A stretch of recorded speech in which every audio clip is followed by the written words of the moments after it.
Hi everybody, Matt back with you. Hope you're doing okay.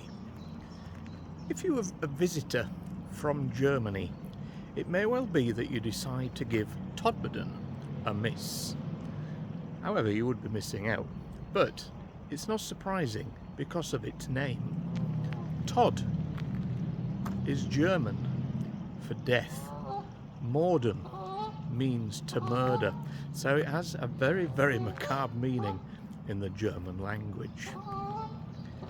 So it's unsurprising that Todmorden does have some historic murders and deaths that took place here. We've covered a few in the early days on this channel. Perhaps the most famous is the murder at Christchurch Vicarage. There's also the murder at Hanging Ditch, just behind the Golden Lion, in Todmorden Centre, as well as the more recent unsolved murder of Colin Murphy. And let's not forget that Todmorden is where Dr. Death himself, Harold Shipman, began his killing spree as a doctor in Todmorden Centre. Now, I cannot vouch for the quality of some of those earlier videos. I'm sorry. If you decide to watch them though, feel free, let me know what you think. But I may well cover them again over time. And that's what I'm doing today. I'm retelling a story that I've told before. So I'm going to leave you with a question for now to think about as you watch this video. Is this a tragic love story or a cold-blooded killing?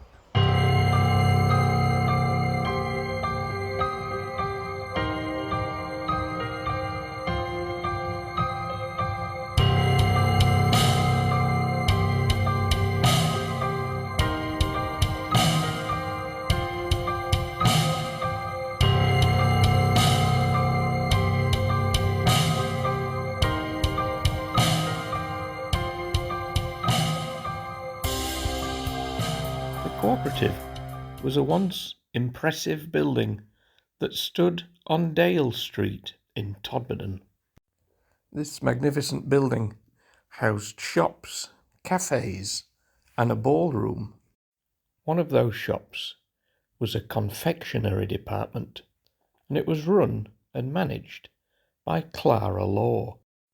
Clara was born in 1864 and lived on Dale Street opposite the Co-op.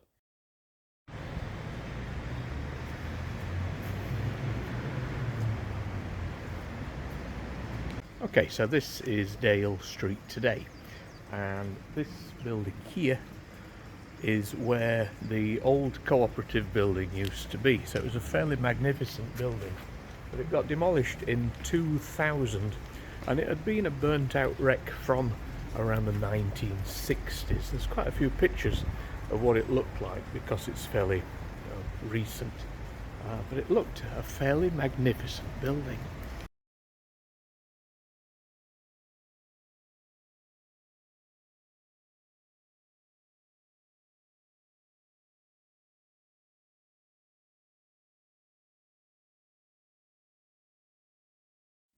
At 17 years old, Clara had become friendly with John William Halstead, who lived at Victoria Terrace at Eastwood. At that point, John was training to be a butcher. They became engaged and were together courting for 5 years. But in 1888, they separated.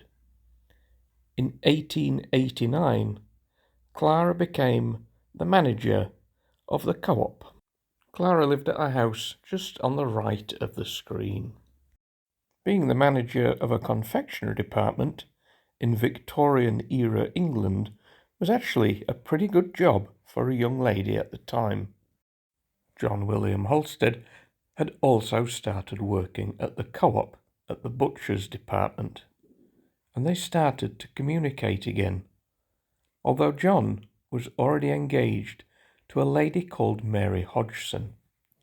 However, Clara and John became close, and it wasn't long before Clara went to her mother and told her that she was pregnant. John told Clara that she should have an abortion, and even brought a strange mixture of gin and turpentine for her to drink that would likely have caused it. But Clara's mother got hold of this first and destroyed it. Clara would have to see the pregnancy through. To avoid embarrassment and to ensure no one saw her growing, she handed her notice in at the co-op. In August 1891, 4 months after falling pregnant, Clara and John met up on the 1st of August. Clara asked John if he would do the right thing and marry her. John said that by Thursday the 6th of August he would sort something out. He would pay for any doctor's expenses and would marry her.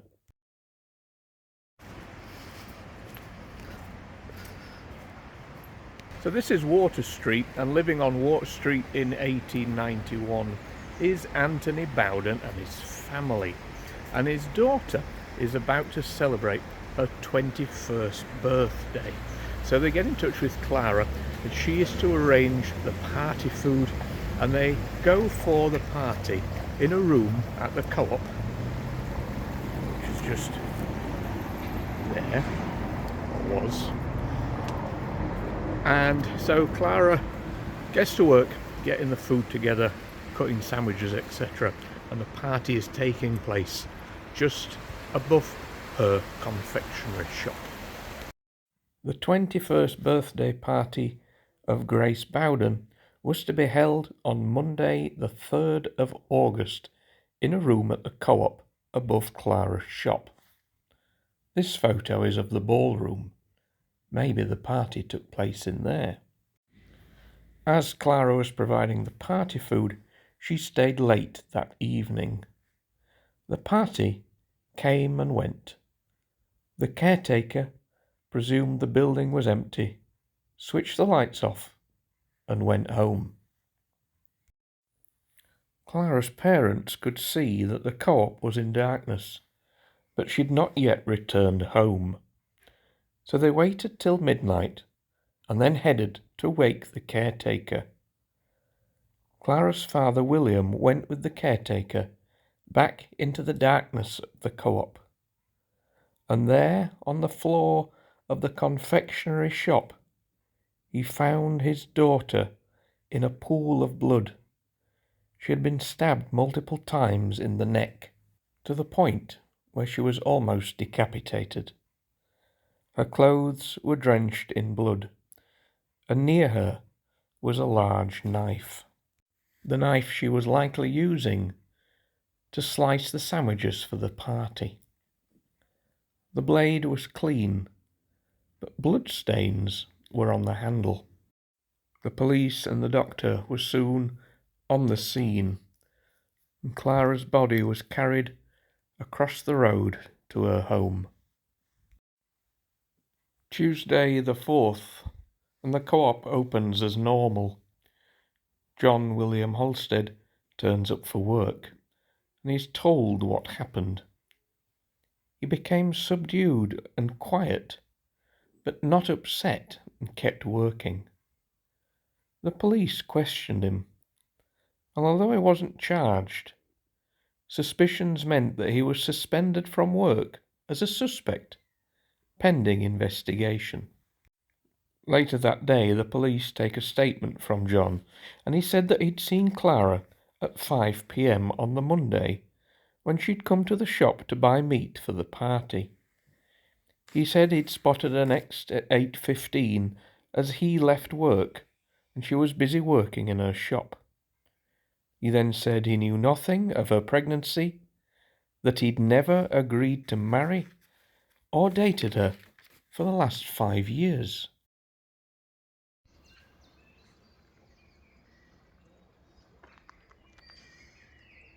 So just through the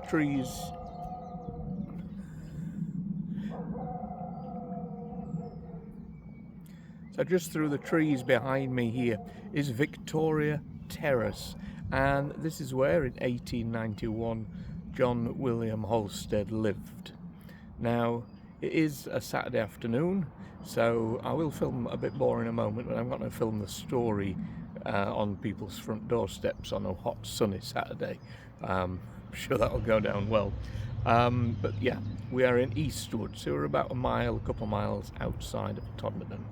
And on Wednesday the 5th, very early morning, John left the house and started walking towards Todmorden Centre. On the way, he passed his brother, who asked him where he was going, and he just said, "I'm going for a walk." It was very, very early on. As he got closer to Todmorden, though, he took a detour to the right.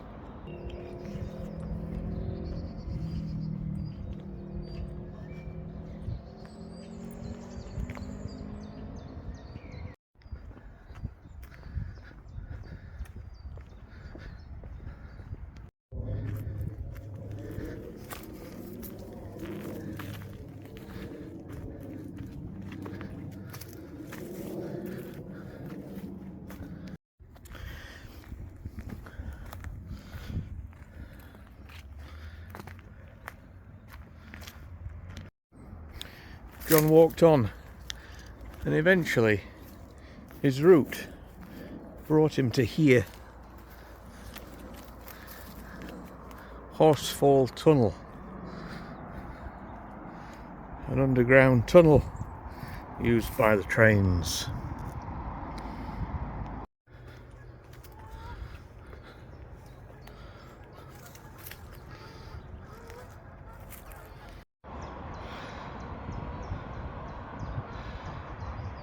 And it wasn't long before a train appeared at the tunnel. John put his arms in the air and ran out onto the tracks, but of course the train was going too fast and couldn't stop. The train ran straight into John, and as it passed, he was found completely sliced in two.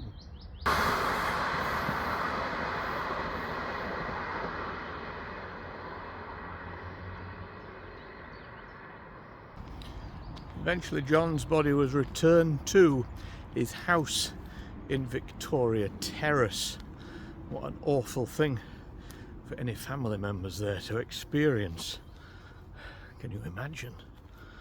But rooting through his pockets, they came across what turned out to be a suicide note.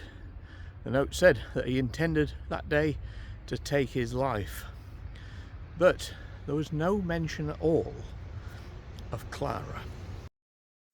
An inquest into Clara's murder was held at the Duke of York. At this point, it had been decided that she hadn't committed suicide, that she had been murdered. And the knife nearby that they'd found had actually been ruled out as the murder weapon. And it was at the inquest that Clara's mother had to reveal all the facts of what had been going on over the years, including the pregnancy, that John had been engaged to another woman, and the possible abortion that may have happened. The inquest summarised: Clara had been murdered, that John was the probable suspect, but there was not enough evidence to say exactly who had committed it. I'm not entirely sure why, unless it was the revelations of what came out at that inquest. The public seemed to turn to the side of John William Halstead and not the side of Clara Law. And the papers picked up on this, and they were the ones that decided to introduce this idea that this was all a Romeo and Juliet story. Two lovers who couldn't live without each other, both committing suicide. Now, I don't think there's any way Clara would have committed suicide in that way. There's no way you can stab yourself so many times in the throat and there not be a murder weapon anywhere near. But that was the side that the press were taking, and a side that a lot of the people of Todmorden were also taking. It seems very, very unfair I think it's fairly obvious what happened, and I think John committed suicide 2 days later because of his guilt. Can't see it any other way, but what do you think? Maybe you could let me know in the comments.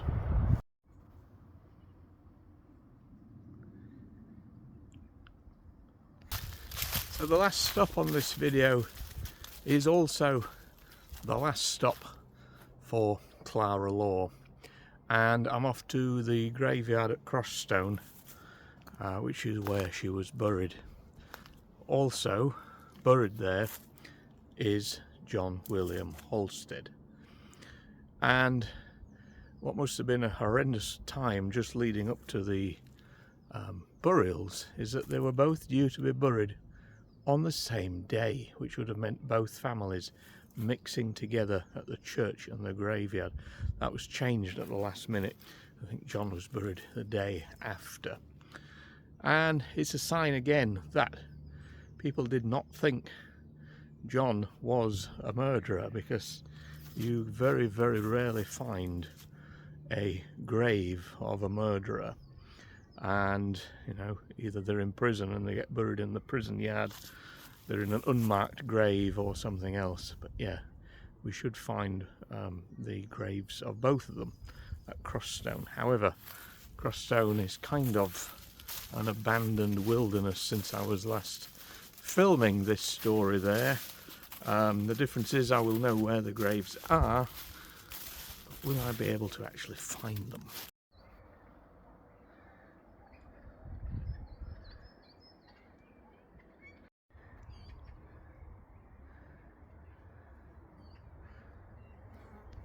So this is the Crossstone Cemetery, and as you can see, it is a bit of an overgrown mess.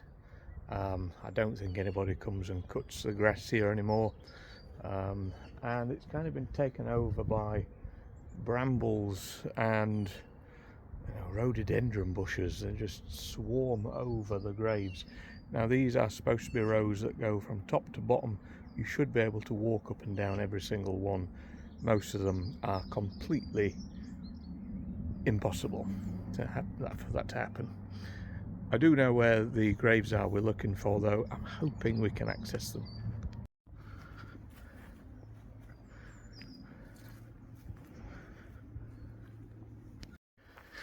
So if my memory serves me correctly, we will find here the final resting place of Clara, the loving daughter of William and Elizabeth Ann Law of Dale Street, Todmorden, on January 1866, died 5 RD, 5th August 1891. Now she is in a grave with the Metcalfe family, tin plate workers. I don't know who the Metcalfes are or how they are connected, but for us the important one is here. Rest in peace, Clara.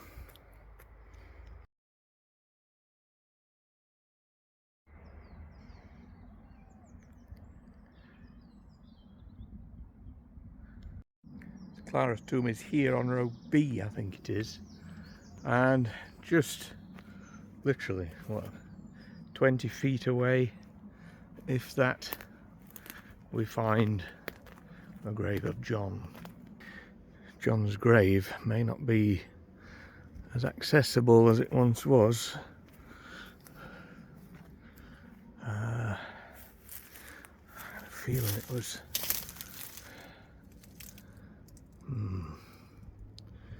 Now that's interesting. I can't spot it.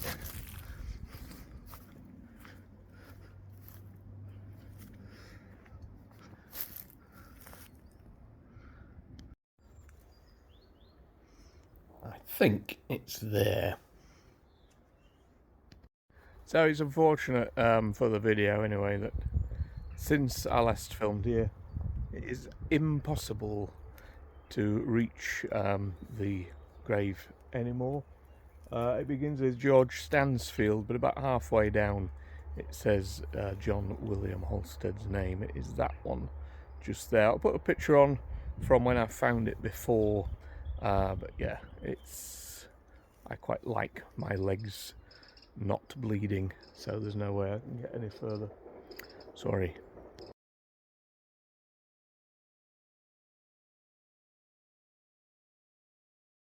Of course, the good thing is that you can still visit Clara's tomb, final resting place, whatever you want to call it.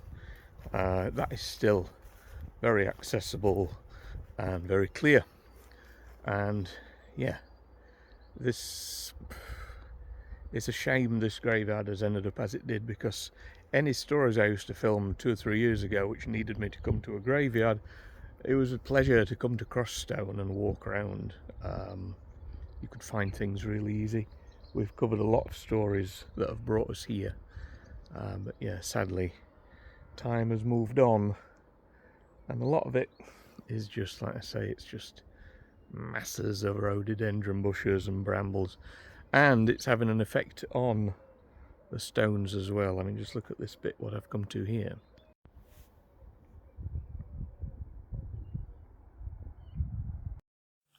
In the years after Clara's death, there are reports from employees at the co-op of seeing the ghost of Clara Law. Some employees refused to go into the cellar, and the caretaker who worked there for 25 years said that he had seen Clara multiple times and that the ghost would play a game with him. He would lock the doors at night, and as he went the next morning, all the doors were unlocked and wide open. The co-op was destroyed by fire in the 1960s, and by the year 2000 had been completely destroyed. Clara's old house, though, still stands today. But for now, that is the story of the murder of Clara Law at the old cooperative in Todmorden in 1891. It is a fairly brutal story. I don't like the twists that the press put on it back in the day. I think it's incredibly unfair to Clara's memory. I know I don't usually give my opinions, but I do feel quite strongly about this one. I think it's just... yeah. Okay, they would probably just have said circumstantial evidence, but there we go. So yeah, leave me your thoughts below, what you think of the story. Do the usual thing for me. If you will, please like, share, comment, subscribe, all the good stuff. And we've plenty more stories to come in the weeks ahead, and we're not too far off our next road trip. I'll leave you with one final thought that seems to have been forgotten throughout this story and throughout the press releases, etc. Let's not forget, Clara was pregnant. 2 people, in my view, were murdered that day. See you soon. Bye for now.